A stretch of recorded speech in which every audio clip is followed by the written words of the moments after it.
नमस्कार दोस्तों, स्वागत है मेरे YouTube चैनल में। तो आज के इस YouTube चैनल में हम पढ़ने वाले हैं प्लवन। ठीक है, आज टॉपिक नंबर 6 होने वाला है, प्लवन है जो कि। तो इस चीज़ को हम समझेंगे। ठीक है, तो हमारे पास ये बुक लूसेंट का, आपने देखा होगा थंबनेल में, लूसेंट का सामान्य ज्ञान है। हम भौतिक सेशन कर रहे हैं। ठीक है, तो चलिए स्टार्ट करते हैं। उत्प्लावक बल क्या है? अगर आपने अभी तक चैनल को सब्सक्राइब नहीं करा है तो चैनल को सब्सक्राइब कर दे, जहां आपको कुछ ना कुछ रोज़ वीडियोस अपलोड होती है और कुछ ना कुछ रोज़ सीखने को मिलता है। तो इसलिए आप चैनल को सब्सक्राइब कर सकते हैं। तो चलिए स्टार्ट करते हैं। ठीक है, उत्प्लवन बल क्या है? उत्प्लवन बल, यहाँ से एक मिनट में पेन ले लेती हूँ। तो चलिए स्टार्ट करते हैं। देखिए, उत्प्लवन बल द्रव्य व द्रव्य बोलते हैं, द्रव्य का वह गुण जिसके कारण वह वस्तुओं पर ऊपर की ओर एक बल लगाता है, उसे उत्क्षेप या उत्प्लावक बल कहते हैं। यह बल वस्तुओं द्वारा हटाए गए द्रव्य के गुरुत्व केंद्र पर कार्य करता है, जिसे उत्प्लावन केंद्र कहते हैं।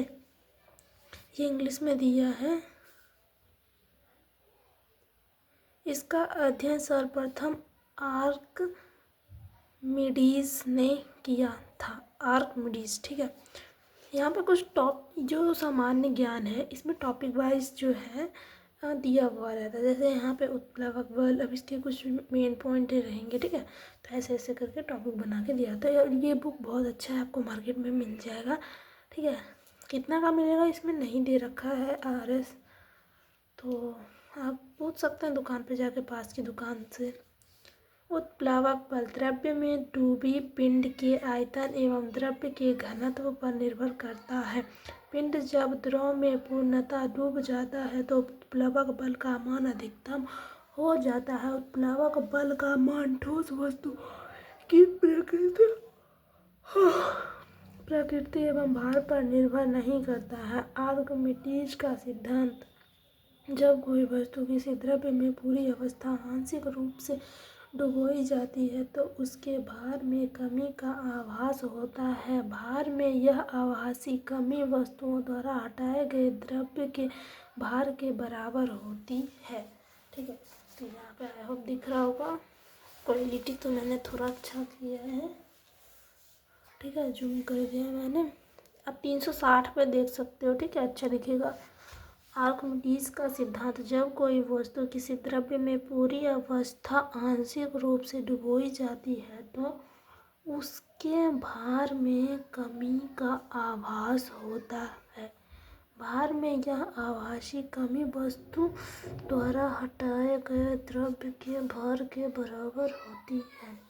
यहाँ आर्किमिडीज का सिद्धांत है: जब कोई वस्तु किसी द्रव्य में पूरी अथवा आंशिक रूप से डुबोई जाती है तो उसके भार में कमी का आभास होता है। भार में यह आभासी कमी वस्तुओं द्वारा हटाए गए द्रव्य के भार के बराबर होती है।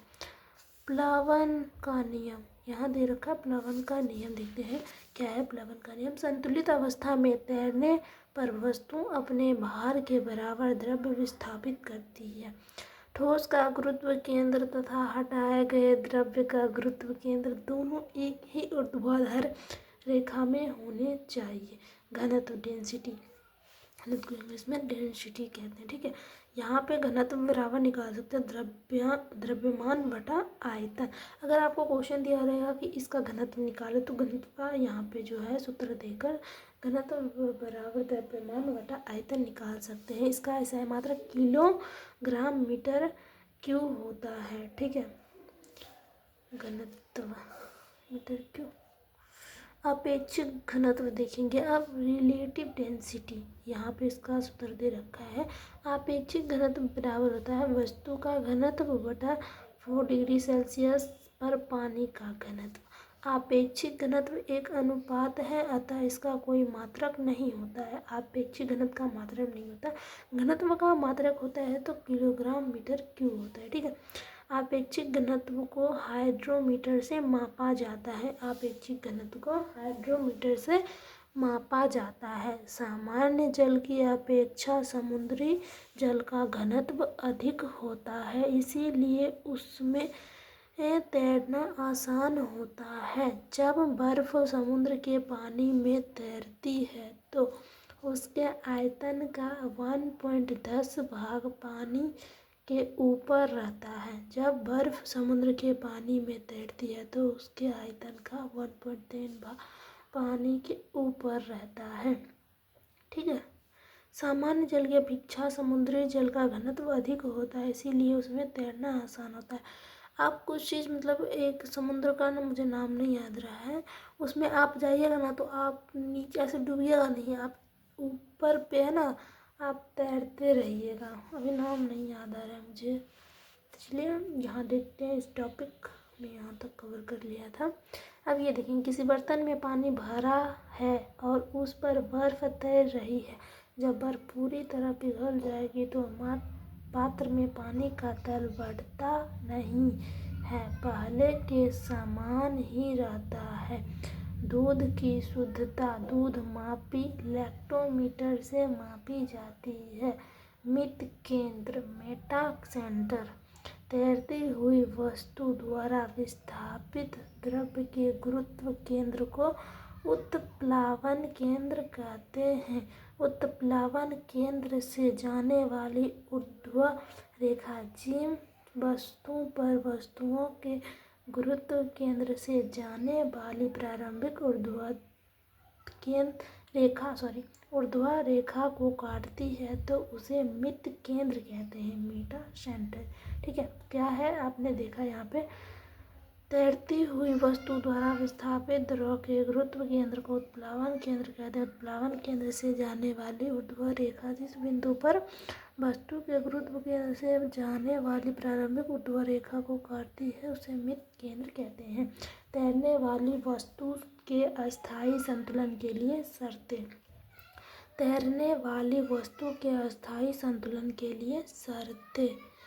ओ सॉरी, माफ़ी चाहते हैं, आपको दिखा नहीं, इसके लिए तहे दिल से माफ़ी मांगते हैं क्योंकि मैं वीडियो पे ध्यान नहीं देती हूँ। तो वो चलिए कोई बात नहीं, एक बार और मैं पढ़ा देती हूँ। ठीक है, यहाँ ये वाला तैरने वाली वस्तु के अस्थायी संतुलन के लिए कुछ शर्तें हैं। ठीक है, मित केंद्र गुरुत्व केंद्र के ऊपर होना चाहिए। देखो ये गेम भी बहुत सारा आता है फिजिक्स पे, जैसे रिलेटेड कुछ गेम्स आते हैं, आप मॉल में देखने के लिए मिलेगा आपको। ठीक है, तो देखिए यहाँ पे जो है ना, तैरने वाली वस्तु के अस्थायी संतुलन के लिए मतलब वस्तु तभी तैरेगी जब उसका मित केंद्र गुरुत्व केंद्र के ऊपर होना चाहिए। वस्तु का गुरुत्व केंद्र तथा हटाए गए द्रव का गुरुत्व केंद्र अर्थात उत्प्लावन केंद्र दोनों एक ही ऊर्ध्व रेखा में होना चाहिए। ठीक है, अब यहाँ पे देखेंगे तो ये जो टॉपिक है इतना ही है, ख़त्म हो गया है। तो दूसरे टॉपिक है, अब है पृष्ठ तनाव। ठीक है, तो अब हम पृष्ठ तनाव बनेंगे अगले वीडियो में। तब तक के लिए धन्यवाद, मिलते हैं नेक्स्ट वीडियो में। Bye bye. अगर आपने चैनल को सब्सक्राइब नहीं करा तो चैनल को सब्सक्राइब कर दें।